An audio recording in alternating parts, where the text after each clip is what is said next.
네, 현대전 오늘은 매일노동뉴스의 홍준표 기자와 함께합니다. 어서 오세요. 네, 안녕하세요. 네, 이름이 워낙 낯익어가지고 자, 두 번째 시간과 출연이시죠? 네, 맞습니다. 네, 좀 익숙해지셨죠 방송에는? 아직도 떨립니다. 네, 자 오늘 어떤 현장을 소개해 주실 건가요? 네, 두 가지 사례를 가져왔는데요. 네, 이제 오늘은 인명사고가 끊임없이 이어지고 있는 쿠팡의 얘기를 하고자 합니다. 쿠팡. 네. 예. 네, 쿠팡은 이제 새벽 배송, 로켓 배송 뭐 이런 걸로 유명하죠. 그런데 이 쿠팡에서 물류를 담당하는 노동자와 물품 운송을 맡은 배송기사가 연이어 사망한 사고가 터지고 있습니다. 예. 과로사로 의심될 만한 정황이 여러 나오고 있는데요.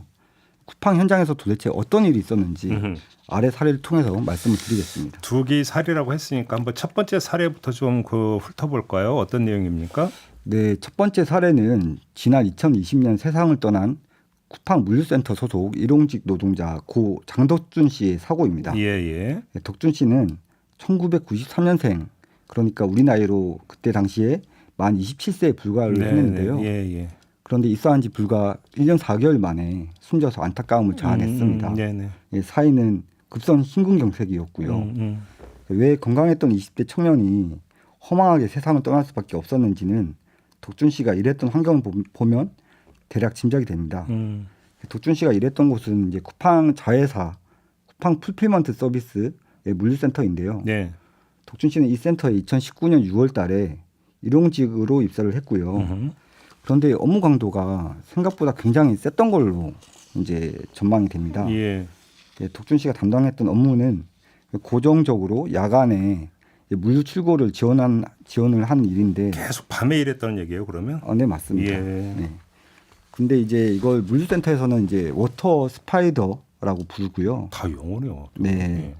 저도 이게 무슨 말인지 잘 몰라서 좀 찾아봤더니 뭐 이런 겁니다. 이제 대형마트 가면 이제 직원들이 큰 손수레에 짐을 가득 싣고 이동하는 것을 이제 보기도 하잖아요. 맞아요. 네. 예, 맞아요. 근데 이 워터 스파이더 하는 일이 바로 이 핸들자키라고 불리는 이 손수레에 물건을 싣고 이동을 하는 거고요. 예. 덕준 씨는 오후 7시에 출근을 해서 다음날 새벽 4시까지 근무를 했고요. 네. 야간에 이제 무거운 물건을 많이 나르다 보니까 실제로 이제 나중에 이제 근로복지공단이 현장 조사를 나가서 봤더니 평소 무게 한 20kg에서 30kg 정도의 이제 중량물을 하루 평균 20회에서 30회, 40회 뭐 이 정도 이동을 했던 걸로 드러났고요. 핸들자키가 지나가기 어려운 데는 이제 직접 손으로 들어 올려서 또 옮기기도 하고 그래서 실제 덕준 씨가 이게 너무 힘들다 보니까 2020년 4월달 그러니까 입사한 지 대략 한 10개월 정도 됐을 때 무릎 관절증 이게 젊은 사람들한테 거의 나타나지 않는 질병이라고 하는데 그러니까요. 예, 이게 걸려서 이제 치료 받는다고 한 2주 정도는 쉬었다고 합니다. 예.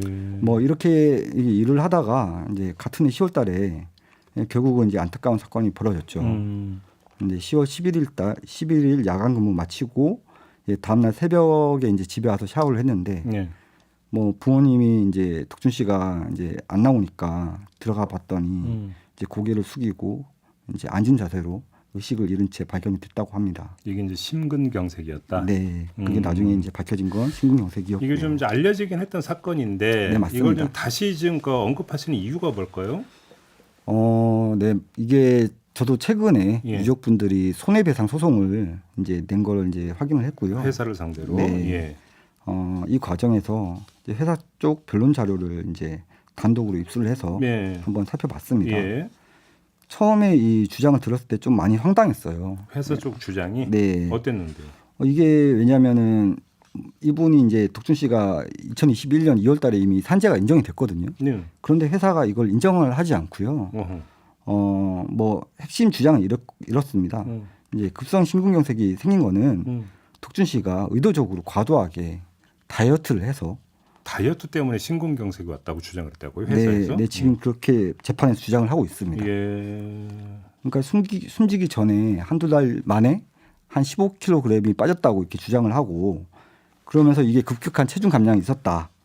뭐 이런 건데요. 중노동 때문이 아니라 다이어트 때문에 그랬다? 네, 맞습니다. 네. 예, 그래서 이게 이 근거로 이제 혈액 검사 결과를 가지고 왔고요. 이 독준 씨가 나중에 혈액 검사를 해봤더니 이제 간에서 이제 합성된 단백질이 있어요. 이게 알부민이라고 하는데, 알부민에 들어는 본 것 같아요. 네네, 예. 저도 들어는 봤습니다. 예. 근데 이게 이제 알부민 수치하고 콜레스테롤 수치가 좀 낮게 나왔어요. 예. 근데 이게 의학계에서는 이 알부민 농도가 낮으면 영양실조를 초래할 수 있고, 저지혈증도 고지혈증이 아니라 저지혈증도 영양 결핍을 의심할 수 있다. 네. 뭐 이렇게 보고 있는데 쿠팡 쪽은 이런 걸 주장을 하고 있는 거예요. 예. 이걸 가지고 다이어트 결과 아니냐? 네, 이렇게 주장을 맞습니다. 합니다. 네, 간 수치가 높다. 뭐 이런 네. 것도 나오고 있고요. 예.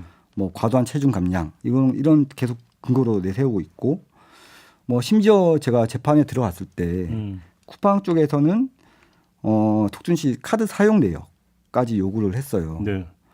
이게 이제 어떤 거냐면 이제 독준 씨가 체중 감량을 하기 위해서 예. 관련 물품을 구매를 했는지 은행 거래 내역을 살펴보자. 예. 그래서 재판부에 이 문서 제출 명령을 신청을 한 건데요. 지금 이제 다이어트 약이나 이런 걸 산 게 있는가 보자. 네, 맞습니다. 예, 뭐 예. 운동화나 예. 뭐 스포츠 용품 뭐 이런 거 샀으면 다이어트를 했는 뭐 근거로 삼을 수 있다. 뭐 이렇게 뭐 익히기도 해요. 예. 아무튼 그럼 실제로 다이어트를 했답니까? 유족 측은 뭐라 그래요? 이 재판에서 제가 이제 어머니와 아버지를 만났고요. 예. 좀 궁금했어요. 사실일까 아닐까. 너무 좀 황당한 주장이기도 하고 네. 그래서 예. 굉장히 분노를 하셨고요. 네, 뭐 사실상 고인에 대한 명예훼손까지 볼 수 있지 않겠느냐. 이렇게 너무 억울해하시고요. 예. 어머니는 그러면 내가 아들을 굶겨서 죽게 만들었단 말이냐. 그러면서 막 우시기도 하셨어요. 네. 네. 그리고 이제 독준 씨가 이제 돌아가시고 나서 CLS 쿠팡 풀피먼트 이쪽 임원들이 집에 찾아와서 네.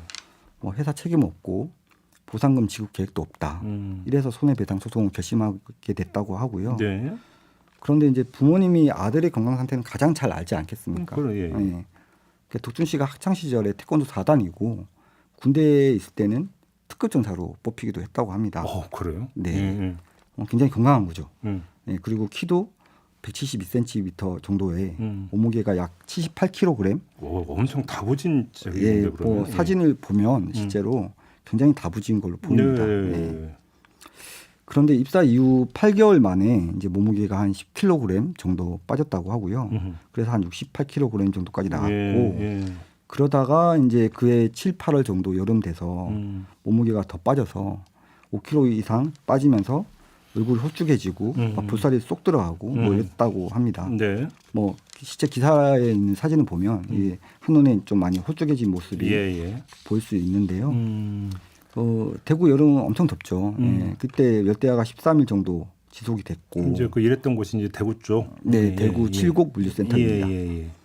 그래서 이 물류센터가 냉방 시설이 부족해서 뭐 엄청 덥고 고온다습한 환경이고요.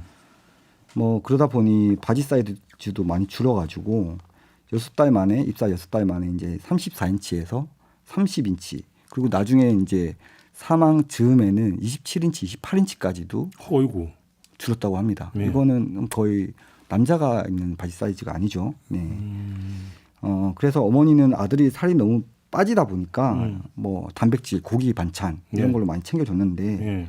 그럼에도 계속 살이 빠져가지고 걱정이 컸다고 합니다. 카드 사용 내역 주장도 굉장히 말이 안 된다고 얘기를 하는데요. 예. 이제 금융 거래 내역을 보면 눈물이 나올 정도라고 합니다. 급여 통장 보면 실제로 한 600원, 500원, 뭐 2,100원 뭐 이런 식으로 소액 결제만 지출된 게 확인이 되거든요. 네.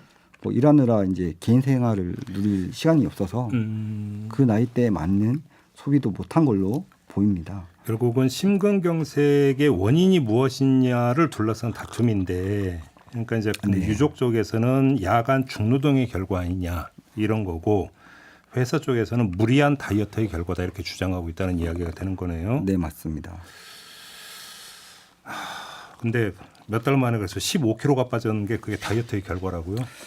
네, 그런 주장을 하고 있는 거죠. 지금 혈액 검사 결과가 그렇게 나왔으니까. 네. 예. 굉장히 어떻게 보면 좀 안타깝습니다. 알겠습니다. 네. 그 두 번째 사례는요? 네. 두 번째는 이제 최근에 일어났던 사고고요. 네.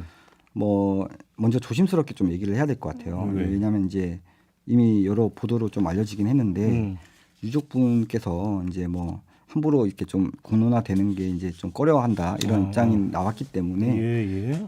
취재하고 언론 보도 이런 걸 통해서 확인된 사실 위주로 말씀드리겠습니다. 예. 지난달 13일 새벽 4시 경기 군포시 한 빌라 4층 복도에서 호흡하지 않는 사람이 문 앞에 쓰러져 있다. 라는 신고가 119에 접수되죠. 이건 많이 보도가 됐고요. 보도로 네, 본 것 같아요. 뭐 당시에 이제 머리맡에 택배 상자 3개가 놓여 있었다고 하고요. 네. 예, 숨진 기사님은 이제 1964년생, 올해 우리 나이로 60살이었고, 쿠팡 배송 전문 자회사 그 쿠팡 로지스틱스 서비스 CLS라고 불리죠. 네. 여기서 퀵플렉서로 일을 했습니다. 네. 네. 그런데 이제 사인은 국가수 부검 결과 심장 비대라는 구두 소견이 심장 비대. 네, 심장이 비대해졌다라는 거고요. 일반인 무게가 약 한 300g 정도 나가는데 이 당시에 이제 배송 기사님은 한 800g 많이 커진 상태였다고 합니다. 네. 심장의 무게가. 네네 맞습니다. 경찰은 이제 평소 고인이 심근경색을 앓고 있어서 혈관이 전반적으로 막혀서 사망을 했다 이렇게 추정을 하면서 내사 종결 처리를 하겠다 이런 방침 밝히고 있고요. 아무튼 업무 중에 이제 이런 그 비극적인 일을 맞이한 거잖아요. 자, 그럼 평소에 일을 얼마나 하셨는데요, 이분은? 이게 사실 배송기사님은 야간에 근무를 많이 하시죠. 네. CLS가 이제 이 배송기사님이 돌아가시고 나서 뭐 좀 근무 시간을 발표를 했는데요. 처음에는 주평균 55시간을 일했다고 발표를 했다가 그 다음에 이제 주평균 52시간 근무했다고 말을 바꿨습니다.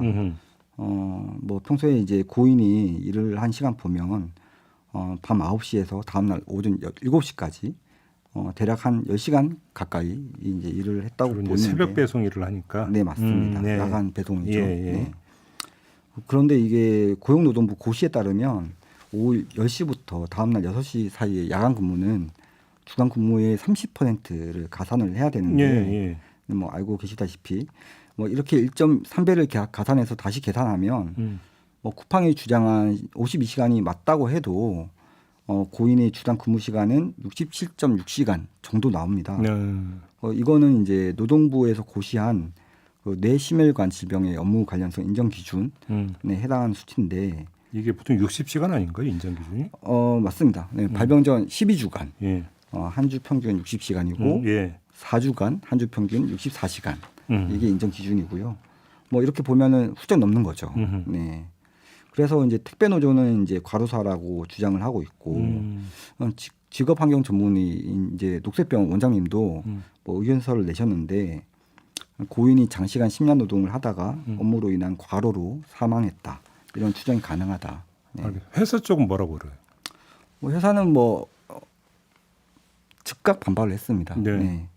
노조가 과로사로 사실상 단정을 짓고 있고 그래서 고인이 사망한 당일에 쿠팡 뉴스룸에는 사실이 확인되지 않은 일방적인 주장을 중단해 주기 바랍니다. 라는 글이 올라오면서 핵심 주장은 이겁니다.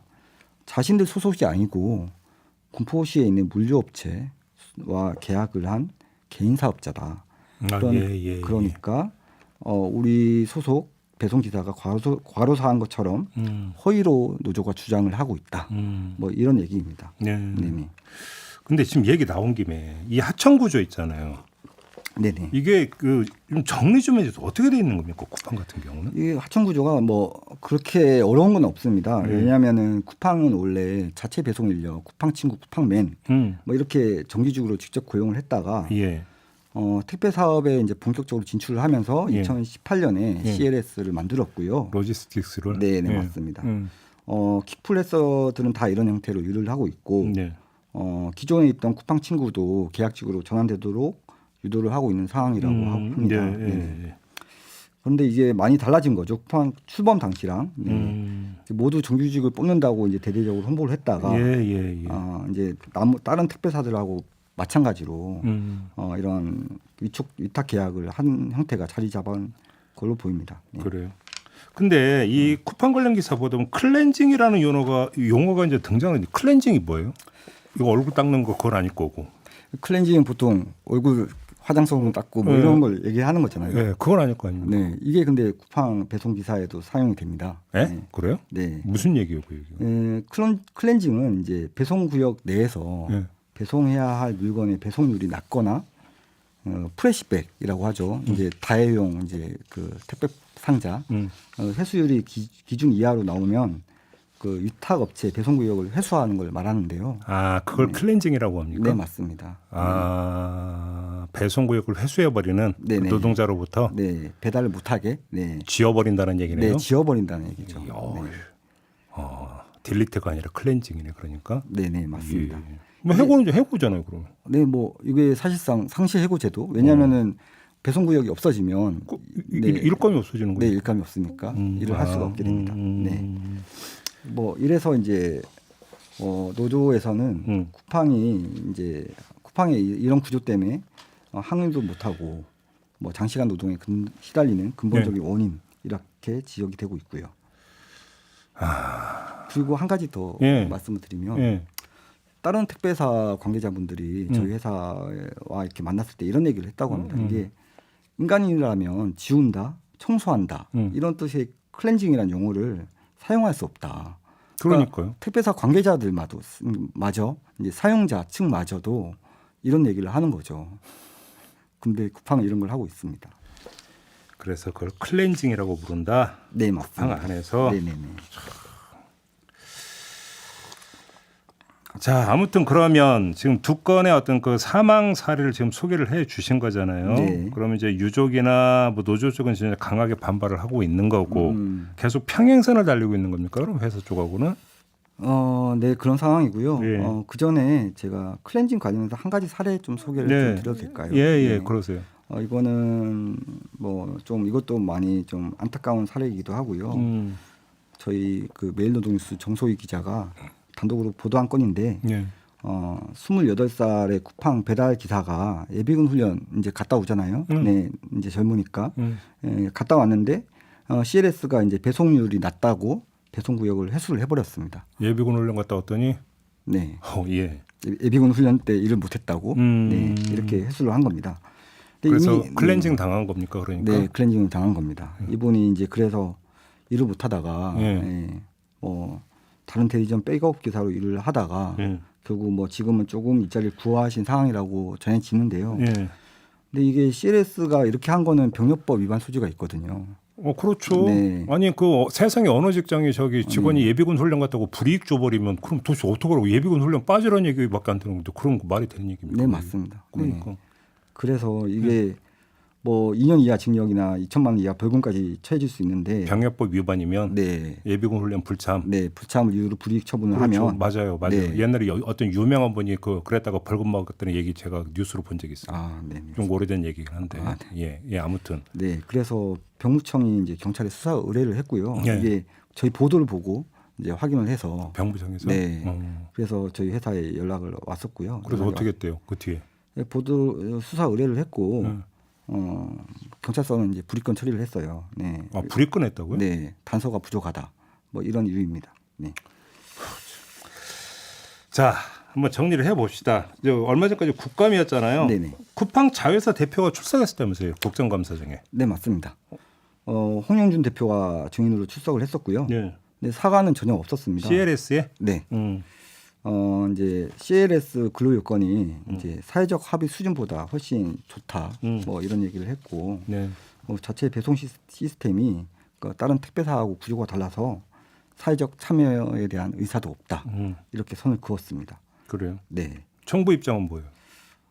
정부는 뭐 이때 이제 국감에 이정식 장관, 고용노동부 장관이 당연히 있었겠죠. 네, 예. 나왔고요. 지금 사회적 합의 참여 의사가 없다 이런 얘기가 나오니까 이정식 장관님은 이제 사회적 합의가 가능할 수도 있다. 만약에 CLS가 합의에 불참하면 합의 내용 이상으로 CLS가 이행을 할 수 있게 공고하고 설득을 하겠다. 이렇게 얘기를 했습니다. 그러니까요. 네, 예. 을지로위원회도 마찬가지로 국감 이후에 CLS를 이제 국민 심판대에 세워서 사회적 비용을 지불하게 하겠다. 근데 이렇게 좋은데 지나고 나면 또 이제 그 언제 그랬냐 이게 말 그대로 딱 지워지는 경우가 있잖아요. 네. 그죠? 어떻게 해야 된다? 좀 종합 정리를 해보죠. 어떻게 뭐부터 좀 어떻게 해야 된다고 생각하세요? 아, 참 이러한 사고를 볼 때마다 네. 좀 마음이 착잡한데요. 네. 뭐 먼저 개인적으로 이제 저도 빌라에 사는데 예. 옆집에 보면 아기를 키우고 있거든요. 그래서 아침마다 보면은 오늘도 그랬는데 쿠팡 박스가 한가득 쌓여 있어요. 예. 아기를 키우다 보니까 뭐 여러 그렇죠. 뭐 물품을 기저귀도 필요하고 분유도 필요 얼마나 많이 필요하겠어요. 네. 예. 그러면서 이제 최근에 돌아가신 배송 기사님 생각도 나고 이게 새벽에 이렇게 배송을 하다 보면 그런데 이렇게 편한 제도가 있는데 사람들이 어떻게 안 쓸 수가 있겠습니까? 예.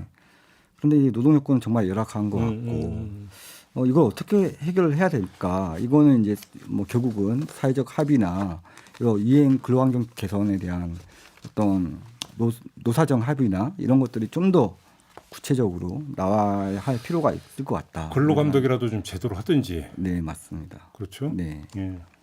말로만 할 게 아니라. 네, 맞습니다. 알겠습니다. 참 잊을만 하면 계속 나오는 얘기잖아요, 사실. 네. 그거는 뭐냐면 그 얘기는 전혀 개선이 안 되고 있다는 얘기잖아요. 끊어야 되는 거죠, 네. 이거는. 끊어야 되기 위해서는 사실은 법과 제도가 뒷받침돼야 된다. 그래서 얼마만큼 그런 의지를 가지고 있느냐, 정부가. 여기로 얘기가 좀 귀착이 되는 것 같습니다. 네.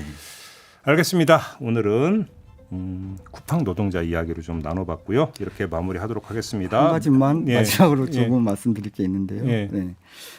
저희 메일노동뉴스가 쿠팡 기사를 정말 많이 써요. 네. 예. 앞으로도 좀 다른 어떤 언론보다도 많이 쓰고 있어서 근로 여건 감시하고 계속 이렇게 하겠습니다. 네, 알겠습니다. 매일노동뉴스의 홍준표 기자와 함께했고요. 저도 함께 물러가겠습니다. 고맙습니다. 네, 고맙습니다.